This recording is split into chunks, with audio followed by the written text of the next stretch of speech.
اعوذ باللہ من الشیطان الرجیم بسم اللہ الرحمن الرحیم الحمد للہ رب العالمین والحمد للہ الذی ہدانا لہذا وما كنا لنهتدی لولا ان ہدانا اللہ ثم الصلاة والسلام علی اشرف الانبیاء والمرسلین خاتم النبیین شفیع ذنوبنا وطبیب قلوبنا ابی القاسم محمد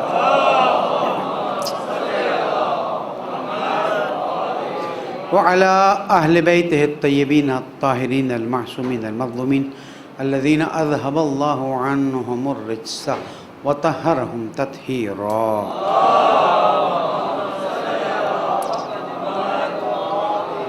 مومن کرام السلام علیکم ورحمۃ اللہ وبرکاتہ. اوصیکم ونفسی بتقوی اللہ ونظم امرکم. پہلے اپنے آپ کو پھر آپ سب کو نصیحت کرتا ہوں، اللہ کا احترام کیجئے، اللہ کی پرواہ کیجئے اور اپنے امور کو منظم کیجئے، یہی کامیابی کا راستہ ہے. پالنے والے تیری نعمتوں پر شکر کی توفیق عطا فرما، گناہوں کو معاف فرما، عاقبت بخیر فرما، نسلوں کی اصلاح فرما، ظہور امام میں تعجیل فرما. درود پڑھ دیں محمد والے.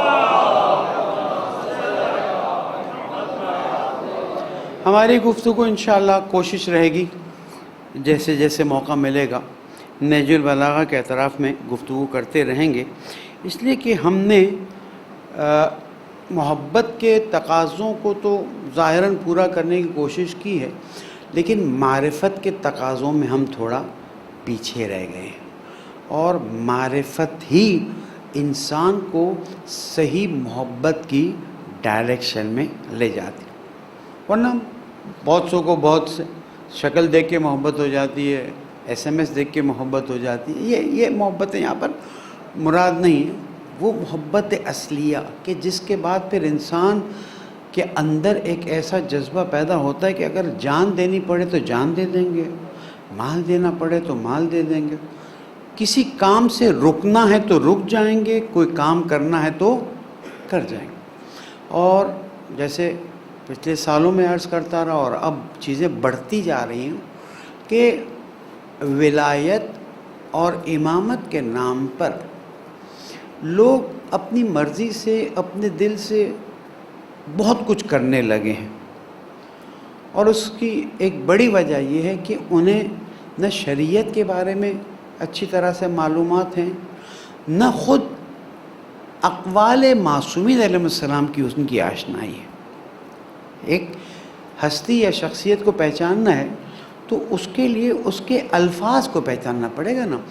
کربلا کیوں ہوئی، کیا وجہ تھی، امام علیہ السلام نے قیام فرمایا، صرف قیام ہی نہیں فرمایا، اتنی بڑی قربانی دے دی، تو ہم کہاں سے معلوم کریں گے؟ ان کے الفاظ سے کہ سید الشہداء نے کیا کیا، کیا کہا، کیسے کہا.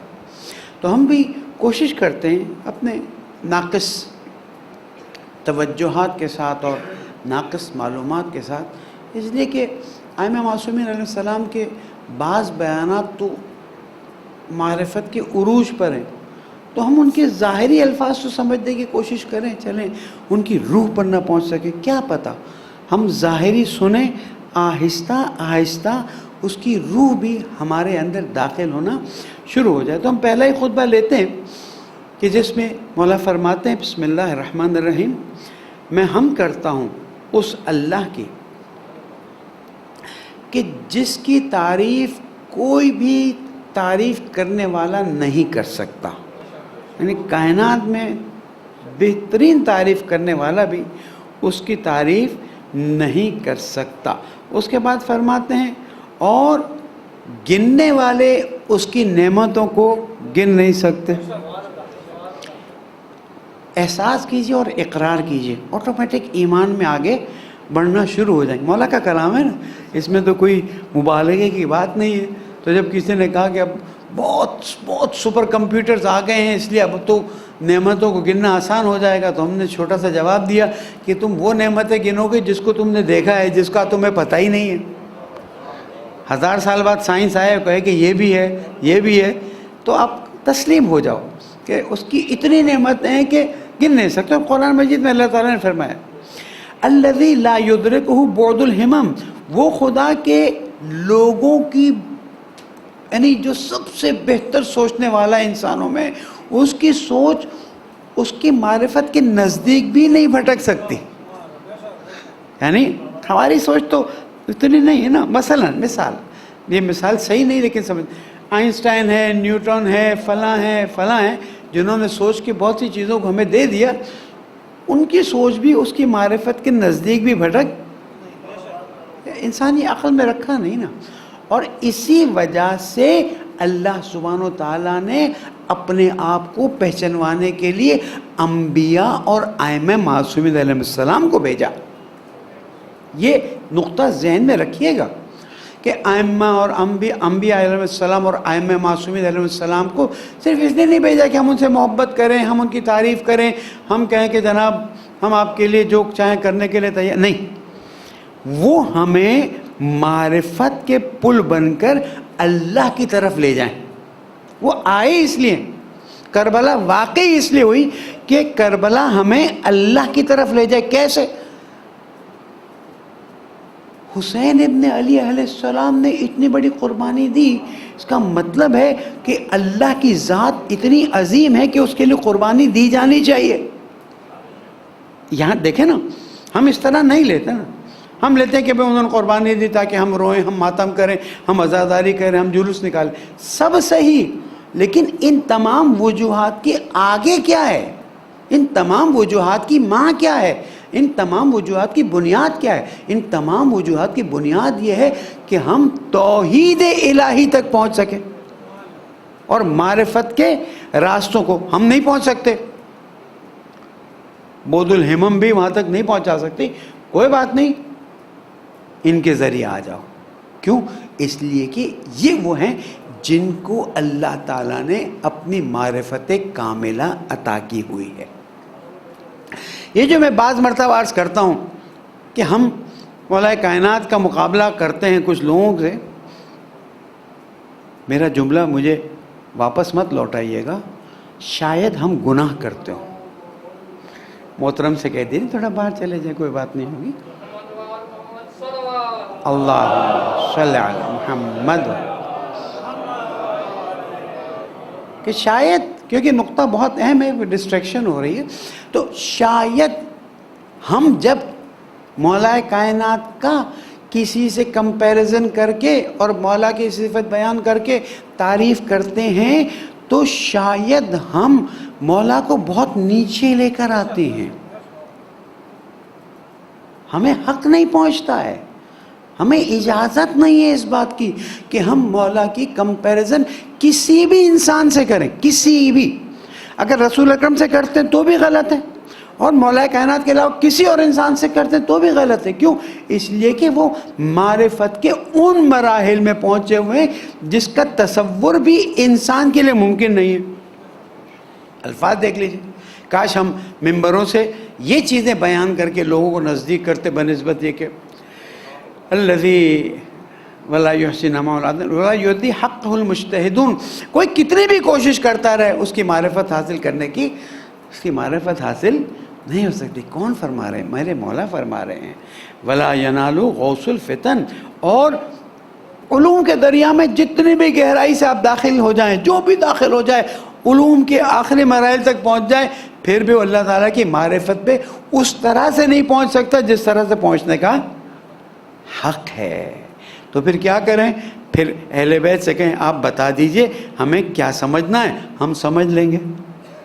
ہم ایک جز پر، پھر میری بات کو منفی مت لیجیے گا، ہم ایک جز پر اتنا بڑا مسئلہ بنائے کھڑے ہیں اور اتنی بڑی چیز کو بھلا چکے ہیں. جز کیا ہے؟ جز یہ ہے کہ جو خلافت مولا کائنات کو ملی تھی وہ نہیں ملی. واضح. وہ خلیفۃ بلا فصل. اب ایک بوڑھے مولوی نے کہا ہے، وہ جو چادر والا تھا، اس نے کہا کہ جناب یہ خلیفۃ بلا فصل مٹا کے رہیں گے. ارے تیرے بڑے بڑے نہیں مٹا سکے، اسلحہ چلا کے بھی نہیں مٹا سکے. یزید نے خلیفۃ بلا فصل کی نسل کو ختم کرنے کی کوشش کی. آج یزید کی نسل ختم ہے، اس کی نسل تو آگے بڑھ رہی ہے، اور اس کا نام ہے، اس کا نام ابھی میں جیسے ہی کربلا یا حسین کہوں گا آنکھوں میں آنسو جاری ہو جائیں گے. اس کا نام تو دلوں میں ثبت ہو گیا، پتھر کی لکیر ہو. تو یہاں پر مولا فرما رہے ہیں الذی لیس لصفتی حد محدود، اللہ کی صفت کے لیے کوئی حد نہیں ہے. بس اسی لیے ہم کہتے ہیں اللہ. ہم کیا کہتے ہیں؟ اللہ. پھر جب ہم اللہ کہتے ہیں تو بعض لوگ کہتے ہیں لو بھائی وہابیت کی طرف چلے. بھائی اللہ کہنا تو وہابیت کی طرف جانا نہیں ہے نا، یا اللہ کہنا تو وہابیت کی طرف جانا نہیں. ہاں کوئی کہے یا علی مت کہو یا علی مدد مت کہو تو وہ ان کی نادانیاں ہیں، اس پہ بھی ٹائم نہ ویسٹ کریں، نادان لوگوں کی باتوں میں نہ کریں. جہاں رسول اکرم نے یا علی کہا ہوا، جہاں اصحاب کرام نے یا علی کہا ہوا، وہاں اگر ہم جیسے یا علی کہہ دیں گے تو کیا بات ہو جائے گی.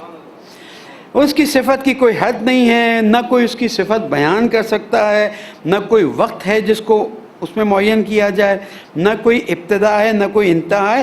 اور اس نے مخلوق کو، ہر طرح کی مخلوق کو اپنی قدرت سے خلق کر دیا. انما امرہ اذا اراد شیئا ان یقول له کن فیکن. علماء فرماتے ہیں کہ یہ جو ہم کہتے ہیں کن فیکن، یہ ہم مجبور ہیں رکنے یا بولنے میں، ورنہ وہاں کن کا فیکن ہو گیا، ہو رہا ہے، ہوتا جائے گا. اس لیے اللہ تعالیٰ کی معرفت کی طرف وہ نشر الرياح برحمتہ، اور اللہ تعالیٰ نے ہوا کو اپنی رحمت سے چلایا. یہ سمندر کی ہوائیں 4 دن رک گئی تھی، دیکھا کیا حشر ہوا 42 43. تو یہاں پر حق تو بنتا ہے نا ایک مرتبہ کہیں الحمدللہ.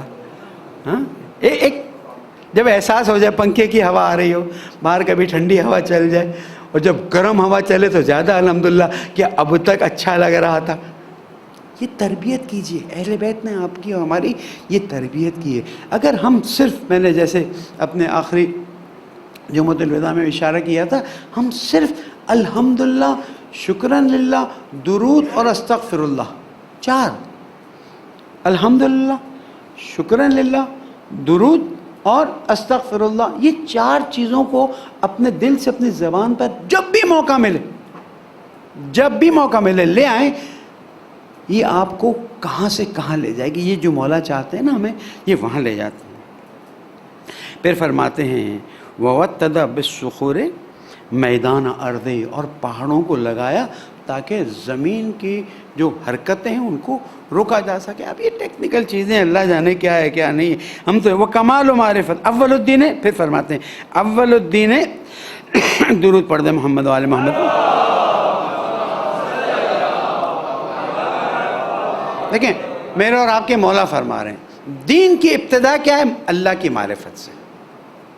ہم دین کو کہاں لے جا رہے ہیں مجھے نہیں پتا، ہماری مجلسیں کہاں جا رہی ہیں مجھے نہیں پتا، ہماری نوحہ خانی منقبت خانی کہاں جا رہی ہمیں نہیں پتا.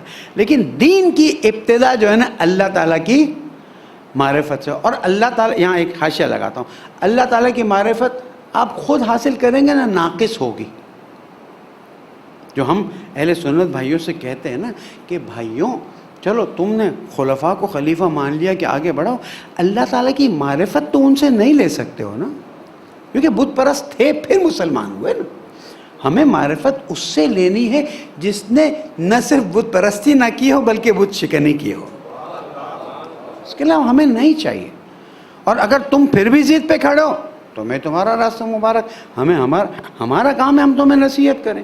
تمہیں سمجھ آئے اہلن وسہلن، نہیں سمجھ آئے تمہارا راستہ کہ تم اگر ان کو مثلا اس زمانے میں حاکم تھے، کیا کوئی سند ہے کہ وہ دین کے تمام امور کے صاحب اختیار تھے؟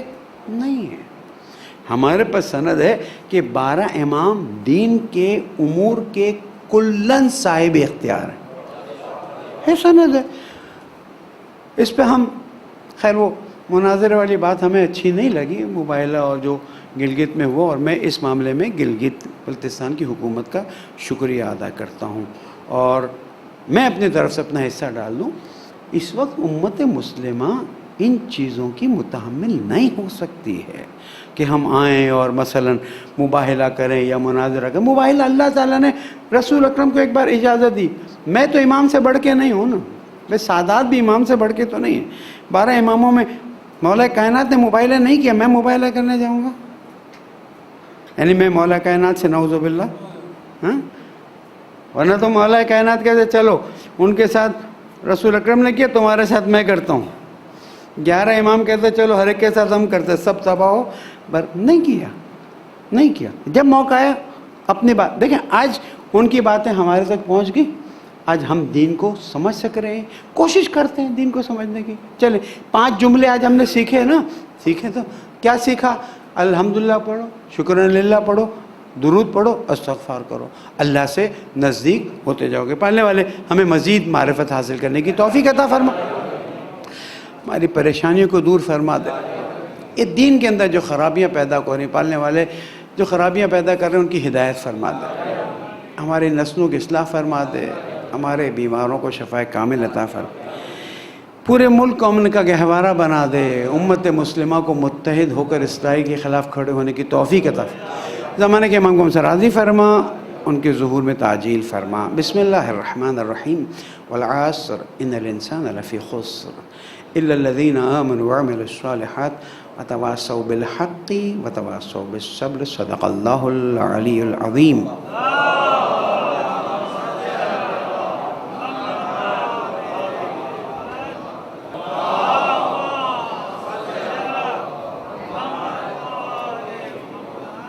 اعوذ باللہ من الشیطان الرجیم. بسم اللہ الرحمن الرحیم. مومنین تقوی اختیار کیجئے، تقوی اختیار کیجئے اور تقوی اختیار کیجئے، اور ہمیشہ یاد رکھیں جتنا بلندی سے درود پڑھیں گے اتنا آپ کے دلوں کی کالک دور ہوتی رہے گی.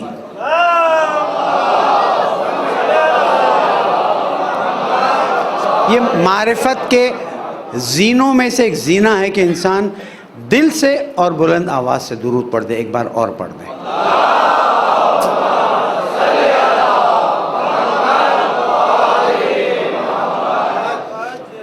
ایک درخواست کرتا ہوں، بعض مرتبہ علماء کے خلاف بعض لوگ یا نادانی میں یا جان بوجھ کر چیزیں چلا دیتے ہیں.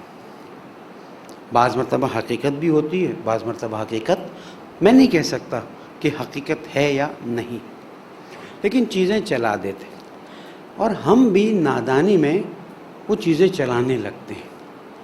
یہ شرعاً گناہ ہے، نہ صرف علماء کے لیے، ایک عام مومن کے لیے بھی آپ کو اور مجھے اجازت نہیں. لیکن قوم کے اندر چسکے لینے کی جو عادت پڑی ہے نا، اس سے دیکھیں حدیث میں ہے اذا مات العالم ظلم فی الاسلام. اگر عالم مر جائے تو اسلام میں ایک درار پڑ جاتی ہے، ایسی درار جس کو کوئی پورا نہیں کر سکتا، اور جس کے مرنے پہ سب سے زیادہ شیطان خوش ہوتا ہے وہ عالم دین ہے. میں طالب علم ہوں، میں اپنے لیے نہیں بیان کر رہا، لیکن میں دیکھ رہا ہوں کہ واٹس ایپ سوشل میڈیا پہ کبھی اس عالم پہ کبھی اس عالم، ایک ٹرینڈ بنا ہوا ہے. آپ کو بہت پریشانی ہے نا، اس عالم دین کو ڈھونڈیے، کہیں آپ نے یہ کیا ہے، وہ کہے گا ہاں میں نے کیا، کہ آپ توبہ کر لیں، آئندہ مت کیجیے. اس میں کون سی بڑی بات، انسان نہیں ہے مگر. لیکن نہ آپ کو یقین ہے نہ آپ کو پتہ ہے، آپ نے ٹھک کر کے دے دیا، ٹھک کر کے دے دیا. ہر پڑھنے والے کا گناہ اس پر ہے جس نے فارورڈ کیا، اس پر ہے جس نے تیار کیا، اس پر ہے جس نے خام و خواہ مفت میں یہاں درود پڑھ کے آپ جنت کما رہے ہیں، وہاں فارورڈ کر کے جہنم کما رہے ہیں. میری نصیحت آپ کو ہے اس طرح کی چیزوں میں تحقیق کرنے کا آپ کو حق ہے، لیکن اسی شخصیت سے چلے جائیں، فون کر لیں، ڈھونڈ لیں، گائیڈنس لے لیں، اس کے بعد پھر آپ اس سے امر بالمعروف اور نہی عن المنکر کے بنا پر بات کریں. آپ کو روک کوئی نہیں سکتا، لیکن آپ صرف فارورڈ کرتے جائیں. اوہ دیکھو، اوہ دیکھو. ایک آدمی 25 سال 30 سال 40 سال دین کی خدمت کے لیے لگاتا ہے، ایک چھوٹا سا میسج چلتا ہے، سچ یا جھوٹ. اب مثلا 6 علماء کے بارے میں نکلا ہوا ہے کہ ان کو سعودی حکومت نے شاہ عبداللہ یا شاہ فیصل ایوارڈ جو ہے 7 لاکھ سعودی ریال. اب 7 لاکھ سعودی ریال ان 6 نا علماء کو دیا ہوا، جس میں حقیر کا نام بھی موجود ہے. کم از کم میں اپنی پرانی گاڑی تو نہیں کر سکتا. اتنا تو پتہ چل جاتا ہے. ایک صاحب نے کہا کہ میں نے اپنے ایک نوکر کو پکڑا. کیسے پکڑا؟ وہ کیپسٹن پیتا تھا، گولڈ لیف پینے لگا. نظر رکھا کیجیے، نظر ایسے رکھی جاتی. ایران میں ایک بہت بڑی شخصیت کو، نام نہیں لیتا، انقلاب کے بعد صرف اس طرح پکڑا گیا کہ وہ جو کچرا اٹھانے والا تھا نا، اس نے کہیں رپورٹ کی کہ بھئی ان کے کچروں میں کیلے کے چھلکے آتے ہیں. آپ کہیں گے اس سے کیا فرق پڑتا ہے؟ اس زمانے میں کیلا ایران میں صرف شہنشاہ کے لیول کے لوگ کھا سکتے تھے، اتنا مہنگا. یعنی مثال دے رہا ہوں، اتنا مہنگا ہوتا. تو یہ تو مثلا سرکاری نوکر ہے، مثلا منسٹر ہے یا اس لیول پر ہے، سیکرٹری، اس کی تو تنخواہ اتنی نہیں ہو سکتی کہ یہ ہر روز ہر ہفتے ان کے یہاں کیلے چلتے رہے. ہمارے یہاں کیلوں کی مطلب بہت زیادہ فراوانی، اس لیے احساس نہیں وہاں پر، اب ایران میں بھی نہیں. تحقیق کی گئی اور اس کے سارے کاغذات کھلوائے گئے، پتہ چلا کہاں سے کیا، کہاں سے کیا، کہاں سے کیا. انسان کی زندگی میں تبدیلی آ رہی ہو تو آپ تھوڑا سا چیک کریں کہ اچھا مولانا ماشاءاللہ اب کورولا سے پراڈو پہ چلے گئے، پراڈو سے مثلاً وہ چلے گئے. لیکن جب تک اس عالم دین سے آپ پوچھ نہ لیں اس وقت تک ان تہمتوں پر مزے مت لیں. یہ مزے آپ کو اپنے قرآن مجید کی الفاظ میں اپنے مردہ بھائی کا گوشت کھلا رہے ہیں. دیکھیں اگر اس نے وہ کیا ہے تو وہ غیبت ہو گئی، اور اگر اس نے وہ نہیں کیا تو تہمت. دونوں صورتوں میں میں اور آپ پھنس گئے نا. مت کیجیے ایسا. صرف اتنا بتا دوں، 3 سال یا 4 سال پہلے ایگزیکٹ یاد نہیں ہے، OIC نے اعلان کیا تھا کہ جو بھی آپ کے یہاں مذہبی کارنامے کرنے والی شخصیتیں ہیں ان کی آپ تفصیلات ہمیں بھیجیے. مجھ سے بھی کہا آپ کی کتابیں کتنی ہیں، آپ کی تحقیقات کتنی ہیں، آپ کی باقی چیزیں کتنی ہیں. ہم نے سارا بنا کے بھیج دیا. 30-35 سال سے خدمت تو کر رہے ہیں. اس طرح 6 علماء کی چیزیں بھیجی گئی. نہ کوئی انعام ملا، نہ کوئی کچھ ملا. لیکن اب یہ سوشل میڈیا پہ ایک گرما گرم بحث چل رہی ہے کہ شاہ فیصل ایوارڈ لے کر انہوں نے فلسطین کے کاز کو، یہ آج کیوں نکالا تم نے؟ فلسطین کا مسئلہ کھڑا ہوا ہے اور علماء سے بدزن کرنا ہے تو آج نکالا. یہ مسئلہ تو 3 سال پرانا ہے. پتہ چلتا ہے فی قلوبہم مرض فزادہم اللہ مرضا. اللہ تعالیٰ اگر یہ ہدایت کے قابل ہے تو ان کی ہدایت کر دے، اور اگر ہدایت کے قابل نہیں تو ان کو اپنے پاس بلا لے. درود پڑھ دیں محمد.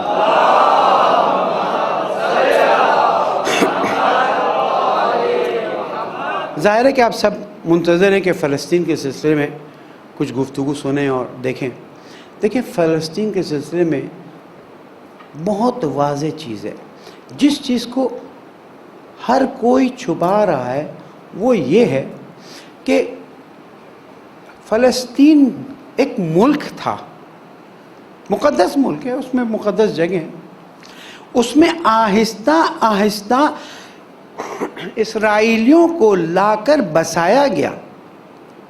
اور بیلفورڈ ایگریمنٹ تھا، اگر تلفظ غلط ہو تو معاف کر دیجیے گا، جس کے تحت برٹشرز نے یہ فیصلہ کیا، سنیے گا، کہ کیونکہ ورلڈ وار 1 اور 2 اور خاص کر ورلڈ وار 2 میں یہودیوں کو جلایا گیا اور ان کو مثلا فلاں کیا گیا، تو اس کے عوض میں ہم اس مقدس مقام پہ ان کو جگہ دیں گے اور بٹھا دیں گے. اور یہ صہیونی طاقتوں نے کیا کیا؟ ان یہودیوں کو لا کر یہاں پر بسانا شروع کیا اور فلسطینیوں کو دھکیلنا شروع کیا. سوشل میڈیا میں اسرائیل کے آنے سے پہلے فلسطین کا نقشہ موجود ہے. اسرائیل کے آنے کے بعد ہر سال کتنا فلسطینیوں کو دھکیلتے گئے موجود ہے، اور آج فلسطینیوں کی کیا صورتحال ہے یہ بھی موجود ہے. اس تمام اس میں یورپینز نے ظلم، بقول ان کے ظلم ان کا یورپ میں ہوا، اور ان کے لیے دل کو بہلانے کے لیے ایک زمین کا ٹکڑا مسلمانوں کے سینے میں لا کے ڈال دیا. میں اور آپ سادہ ہیں، اگر بھائی ان کو وہ وہاں تھے، ان کی سب سے پہلے مثلا زمینیں تھیں پھر نکال دیا گیا، مثلا 2000 سال پہلے ان کی زمینیں تھیں پھر نکال دیا گیا. اگر اس طرح جاؤ تو پھر پورا عرب ملک کا ایک بڑا حصہ ایران کے حصے میں ڈال دو. وہ جو رشیا کا حصہ ٹوٹ گیا وہ بھی ایران. اگر اس طرح جاؤ تو نہیں چلتا نا. آپ نے موجودہ فلسطین، اس میں بھی سلطنت عثمانیہ کو کیسے توڑا گیا، برٹشرز نے کیا کیا کھیل کھیلا، سعودی حکومت کیسے بنی، امارات کیسے بنے، سب چھوٹے چھوٹے چھوٹے ٹکڑے کیسے بنے. یہ تاریخ انٹرسٹنگ ہے، اس کو آپ پڑھیں. تو اس میں فلسطینیوں کو وہاں سے بے دخل کرتے گئے، صبرا شتیلا کا قتل عام ہوا، اس میں ہم شرمندہ ہیں کہ ہمارے پاکستان سے بھی لوگ گئے اور انہوں نے وہ کام کیا۔ ظلم یہ ہوا ہے کہ جن کی زمین تھی ان کو ان کی زمین سے بے دخل کر دیا گیا ہے۔ تو پہلا نقطہ ہمارا یہ ہے کہ مسلمان وہاں پر تھے، بسے ہوئے تھے، ان کو تم نے مجبور ہو کر نکال دیا، نمبر 1۔ نمبر 2، وہاں پر ہماری مقدس جگہیں، تم کہتے ہو تمہاری مقدس جگہ ہیں، ٹھیک ہے، کوئی ایک طریقہ کار نکالو کہ جن کی مقدس جگہ ہیں وہ وہاں پر خاموشی سے آئیں، اپنی عبادات کریں اور چلے جائیں، لیکن نہیں، ان کو اپنے خاص ایجنڈا کو آگے بڑھانا ہے، اور یہ بہت بڑا گیم کھیلتے ہیں۔ میں اور آپ تو اس دیوار کے پیچھے نہیں دیکھ سکتے، وہ قدرت مند نہیں ہے، لیکن انہوں نے بہت کچھ پہلے سے تیار کیا ہوا۔ ابھی جو یہ کر رہے ہیں ابھی کا پروگرام نہیں ہوگا، یہ 20 سال پہلے طے کیا ہوگا کہ ہم یوں کرتے جائیں گے، اور اب کیا ہو رہا ہے؟ یعنی اس وقت فلسطین کو تباہ و برباد کر دیا۔ جو ویڈیوز آپ لوگ بھی دیکھ رہے ہیں، میں بھی دیکھ رہا ہوں، میں تو یعنی اگر اللہ تعالیٰ نے ہماری کوتاہی کو معاف نہ کیا تو کیا جواب دوں گا میں اللہ تعالیٰ کو؟ اب مجبوری یہ ہے کہ ہاتھ پر بند، ابھی میں یہاں سے اعلان جہاد کروں، مجھے پکڑ کے لے جائیں گے، یہیں جیل میں بند کر دیں گے، میری تو آواز یہیں بند کر دی جائے گی۔ اگر مثلاً آپ میں سے کوئی جوان کھڑا، مولانا آپ تو ہمت والے ہیں نا، آپ کھڑے ہیں، اعلان جہاد کریں، کوئی مشکل نہیں ہے، اعلان تو کر دوں گا، لیکن آیا اس اعلان کا کوئی نتیجہ سامنے آئے گا؟ نہیں آئے گا۔ کیوں؟ اس لیے کہ فوراً مجھے پکڑ کے بند کر دیں گے کہ آپ نے جہاد کا نام استعمال کیا اور لوگوں کو مسلح قیام کی طرف آگے بڑھایا۔ تو ہم کیا کریں؟ ہم کچھ نہیں کر سکتے، تو کم از کم جہاں ایک UK سے فون آیا مجھے کہ مولانا میں تو بہت پریشان ہیں، یہ سب کیا ہو رہا ہے؟ میں نے کہا آپ کے پاس ایک اسلحہ ہے؟ کہ مولانا یہاں الاؤ نہیں ہے۔ میں نے کہا یہ موبائل جس سے بات کریں آپ کا اسلحہ ہے نا؟ آپ جتنے بھی لوگ ہیں جن کو آپ جانتے ہیں اور جن کو اندازہ نہیں، آپ ان تک ان کی مظلومیت پہنچا دیں۔ اور بہت خوبصورت بیان دیا کل برٹش پارلیمنٹ میں، ان کی ایک ممبر ہیں، انہوں نے بہت خوبصورت بیان دیا۔ میں انشاءاللہ آج اس کو اپنی فیس بک اس پہ بھی ڈال دوں گا، آپ لوگ بھی، بہت خوبصورت بیان ہے کہ تم بعد میں کہتے ہو ہمیں پتہ نہیں تھا، اب تمہیں یہ پتہ ہے، تم کو یہ پتہ ہے، تم کو یہ۔ بھائی خواتین، بچے، وہ الجزیرہ پریس کی بلڈنگ پوری، ہاسپٹل، سکولز، یعنی کوئی جگہ نہیں ہے کہ جو انہوں نے چھوڑی ہو۔ پھر جب فلسطینیوں نے جواب دیا، اور وہ جواب کیسے دیا؟ وَمَكَرُوا وَمَكَرَ اللَّهُ وَاللَّهُ خَيْرُ الْمَاكِرِينَ۔ تم علماء پہ اسی لیے انگلیاں اٹھا رہے ہو نا، تاکہ چھوٹے چھوٹے مولوی سے بڑا شروع کرو تو پھر بڑے تک انگلی پہنچ جائے۔ یہ تمہاری اپنی خام خیالی ہے کہ تم علماء کو ذلیل کر سکتے ہو۔ جو تقوی والا ہوتا ہے نا، اس کا راستہ کھلتا جاتا ہے، اور یہ امام خمینی رہبر معظم مراجع اعظام کا تقوی ہے کہ آج فلسطینی، میں نے پہلے بھی بیان کیا، پھر عرض کرتا چلوں، آج فلسطینیوں نے ہزاروں راکٹ مار کے بتا دیا کہ اسرائیلیوں، تم سمجھتے ہو، اسرائیل کا لفظ مجھے نہیں استعمال کرنا تھا، تم سمجھتے ہو کہ تم مثلا تمہاری پہنچ میں کوئی نہیں ہو سکتا، اور آئرن ڈوم ہے ماشاءاللہ ایک اچھی تعداد میں، اور اس طرح سے گرے ہیں کہ پریشان، اندر سب سینسر چل رہا ہے، ہاسپٹل بھرے ہوئے ہیں، لوگ گھبرا کے بھاگ رہے ہیں۔ میری تو اطلاع میں یہ بھی بات آئی، ایک منسٹر صاحب بھی ان کے چھوڑ کے چلے گئے کہ بھائی ہمیں، یہ ڈرپوک لوگ ہوتے ہیں، اور ڈرپوک لوگوں کے سامنے اسلحے سے زیادہ ایمان کاربرد ہے۔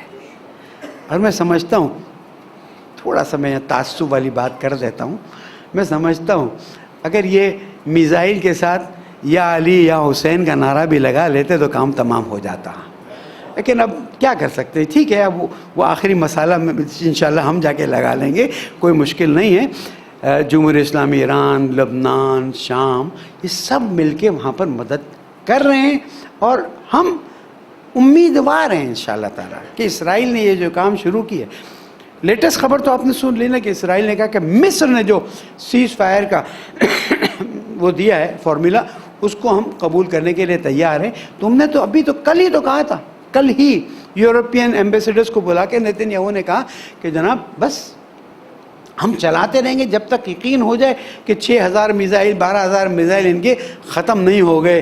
تم سمجھتے ہو کہ یہ میزائل ختم ہو جائیں گے؟ جس کے پیچھے اللہ کا ہاتھ ہو. اس لیے کہ اللہ نے فرمایا ان تنصر اللہ ینصرکم ویثبت اقدامکم. اللہ کی مدد کرو، اللہ تمہاری مدد کرے گا، تمہارے پیر گاڑ دے گا. ان مسائل کی وجہ سے کہ وہاں پر شیعہ سنی متحد ہو کر صہیونزم کے خلاف، یہودیوں کے خلاف، یہودیوں کی تو بڑی تعداد ان کے خلاف ہے، صہیونزم زائنزم کے خلاف کھڑی ہے. انہوں نے سوچا کہ یہاں پر دو کام کر لو. فوراً آپ دیکھیے پچھلے 15 دن میں کیا ہوا. ایک، علماء کے خلاف پورا میدان کھول لو. میرے نادان دوستوں نے میدان کھولا. مولا کائنات کے ساتھ نادان دوست نہیں تھے. علی، یہ خوارج نہروان شک ہے ہمیں کہ ان کے خلاف لڑنا چاہیے کہ نہیں لڑنا. کہا علی الحق والحق مالی. کا ہاں وہ تو ہے اپنی جگہ پر، لیکن یہ اتنی عبادت کر رہے، نماز پڑھ رہے ہیں، ہمیں شک ہے. ہم آپ کو چھوڑنا نہیں چاہتے لیکن ہم ان سے لڑنا نہیں چاہتے. ہمیں کہیں ایسی جگہ بھیج دو کہ جہاں پر ہم آپ کی مخالفت بھی نہ کریں، ہم ان سے لڑے بھی نہیں. کہا جاؤ یمن کے بارڈر پہ چلے جاؤ. یہ نادان دوست تھے، نادان ساتھی تھے نا. ورنہ میرے مولا نے کہا جنگ کرنی، ختم ہو گئی بات. یہاں پر میں عرض کرتا ہوں یہ نادان دوست ہیں. ایک، انہوں نے علماء کے خلاف بھرپور میدان کھولا ہوا اس وقت، اور پتہ نہیں کیا کیا نکال کے دیتے ہیں. دوسرا، شیعہ سنی اختلاف کو ہر صورت یہ ایٹم بم کی صورت میں پھوڑنا چاہتے ہیں. نادانی نہیں کروں گا، نادانی نہ کریں. آپ کوئی ایسا میسج نہ چلائیں کہ جو مسلمانوں کے درمیان اس وقت اتحاد کو خراب کر سکے. حق سب کو پتہ ہے کس کے ساتھ ہے. حق کی بات کرنے والے ہی. مجھے بتائی 25 سال میرے مولا نے صبر سے کام لیا کہ نہیں لیا؟ نہج البلاغہ. اور میں نے صبر کیا. شقشقیہ تو پڑھے نا، پڑھ لیا کریں مولا کا درد. اور میں نے صبر کیا اس طرح سے کہ میری آنکھوں میں شہتیر اور گلے میں کانٹا. 25 سال. کیوں؟ حق سمجھتے تھے؟ نہیں سمجھتے. شقشقیہ میں کیا کہا؟ وہ قبا جو میرے لیے رسول اکرم نے تیار کی تھی وہ ایک اور نے پہن لی اور الٹی پہنی. میں انشاءاللہ اس خطبے کے الفاظ آپ کو دوں گا. لوگ کہتے ہیں علی نے تو کوئی شور نہیں مچایا، تم شور مچاتے. میرے مولا نے نہج البلاغہ میں کہہ دیا اور سب نے قبول کر لیا کہ میرے مولا نے کہا ہے. لیکن 25 سال صبر کیا تاکہ خلافت نہیں بچانی ہے، اسلام کو بچانا ہے. آج ہمیں بھی اسلام کو بچانا ہے، مسلمانوں کو بچانا ہے. لوگ واقعہ سنتے ہیں، تھوڑا سا ٹائم ہو گیا لیکن میں مجبور ہوں. وہ واقعہ سنتے ہیں کہ میرے مولا کے پاس 2 عورتوں کو لایا گیا، ایک بچے کو لایا گیا. وہ کہہ رہی تھی میرا بچہ ہے، وہ کہہ رہی تھی میرا بچہ ہے. مان جاؤ مان جاؤ مان جاؤ، نہیں مانے. اور قمبر بچے کے 2 ٹکڑے کرو، دونوں کو دے دو. ارے نہیں نہیں نہیں. وہ ایک عورت بول اٹھی. بولے کیوں نہیں؟ دونوں ایک ایک ٹکڑا. مر جائے گا وہ، ختم ہو جائے گا. کہا تو کیا ہوا تم لوگوں؟ کہا نہیں اس کو دے دیں. مولانا کہا قمبر یہ اس کی ماں ہے. کہا یہ کیسے ہوا؟ کہا اصلی ماں تھی تبھی تو اس کا دل دکھا کہ میرے بچے کے 2 ٹکڑے ہو گئے تو میں دیکھ تو سکوں گی. یہ مجھے نہیں معلوم یہ واقعہ کتنا اوتھینٹک ہے، میں نہیں کہتا نہیں اوتھینٹک ہے. یہ میرے مولا کی مثال ہے کہ مولا علی شمشیر نکالتے اور وہیں پر نکل آتے اور پوچھتے ہیں علی کہاں تھے، علی کہاں تھے؟ نعوذ باللہ علی بول رہا ہوں میں، مجھے اچھا نہیں لگتا. علی یہاں تھے کہ جب دیکھا کہ مسلمانوں کی حکومت کے 2 ٹکڑے ہو جائیں گے، انہوں نے کہا دے دے بچہ ان کو دے دے، فعلاً پلتا رہے. پھر جب وقت آئے گا تو ہمارا وقت آئے گا، ہم اس کو دیکھ لیں گے. اس لیے کہ 12 اماموں نے آنا ہے، میرے مولا نے زمانہ گزارنا ہے، پھر کربلا ہونی ہے. حق کا حق، باطل کا باطل پتہ چل جائے گا. اور کوئی مشکل. میں آج نصیحت کرتا ہوں، اسرائیل کے خلاف جنگ میں ہمارے اندر 2 مسائل آ رہے ہیں. ایک علماء و مراجع کے خلاف زہر، شدید زہر، اور دوسرا شیعہ سنی اتحاد میں بہت بڑا رکھنا. میں سمجھتا ہوں کہ یہ جو ماہ رمضان میں ٹی وی شوز میں چیزیں ڈالی جاتی تھیں، بہرحال اللہ مدد کرے، اس میں بھی کوئی نہ کوئی پہلے سے کہیں سے ہاتھ چل رہا تھا. ہم حق پر ہیں، ہمیں کوئی فکر نہیں ہے. ہمارا کلمہ و خلیفۃ بلا فصل ہے، کسی کا باپ نہ روک سکا نہ روکے گا. لیکن آج یہ وہ اسلام ہے جو رسول اکرم لے کر آئے، جس کے لیے جناب زہرا نے قربانی دی، جس کے لیے 12 اماموں نے قربانی دی، اور جس کے لیے 12ویں امام منتظر ہیں. مجھ پر اور آپ پر واجب ہے کہ ہم صبر کریں اور کوئی کوئی اینٹی مسلمان میسیج نہ چلائیں تاکہ حکومت جان لے کہ مسلمان متحد ہیں، سازش کرنے والے جان لیں مسلمان متحد ہیں، اور انشاءاللہ آپ نے پوچھا نا، مجھ سے پوچھا ہم کیا کریں، میں نے آپ کو آپ کی ڈیوٹی بتا دی، اتحاد اتحاد اتحاد۔ اختلافات تو پہلے سے چل رہے ہیں، آخر تک چلیں گے، جب تک امام نہیں آتے اختلافات رہیں گے، لیکن اگر میں نے یا آپ نے اس اتفاق اور اتحاد میں ایک ذرا سی پن چبوئی نا، میں اپنا ذمہ دار ہوں، اور اسی لیے قائد ملت جعفریہ نے باقاعدہ آج تمام مسالک سے درخواست کی کہ آپ لوگ مل کر احتجاج کریں، اور یہ نہ سمجھیں کہ احتجاج کرنے سے کوئی فرق نہیں پڑتا، احتجاج کرنے سے کم از کم آپ اپنے طرف سے بتا دیتے ہیں کہ ہم مظلوم فلسطینیوں کے ساتھ ہیں، پالنے والے گناہوں کو معاف فرما، پریشانی کو دور فرما، امت کو متحد ہو کر فلسطینیوں کی مدد کی توفیق عطا فرما، اسرائیل کو نابود فرما دے، صہیونزم کو نابود فرما دے، پالنے والے ہمارے بیماروں کو شفا کامل عطا فرما، پالنے والے ہمارے مرحومین کی مغفرت فرما، بے گناہ اسیروں کو آزاد فرما، پیارے ملک پاکستان کو ہم کا گہوارہ بنا دے، زمانے کے امام کو ہم سے راضی فرما دے، ان کے ظہور میں تعجیل فرما دے۔ بسم اللہ الرحمن الرحیم۔ اذا جاء نصر اللہ والفتح ورأيت الناس يدخلون في دين الله افواجا فسبح بحمد ربك واستغفره انه كان توابا۔ صدق اللہ العلی العظیم۔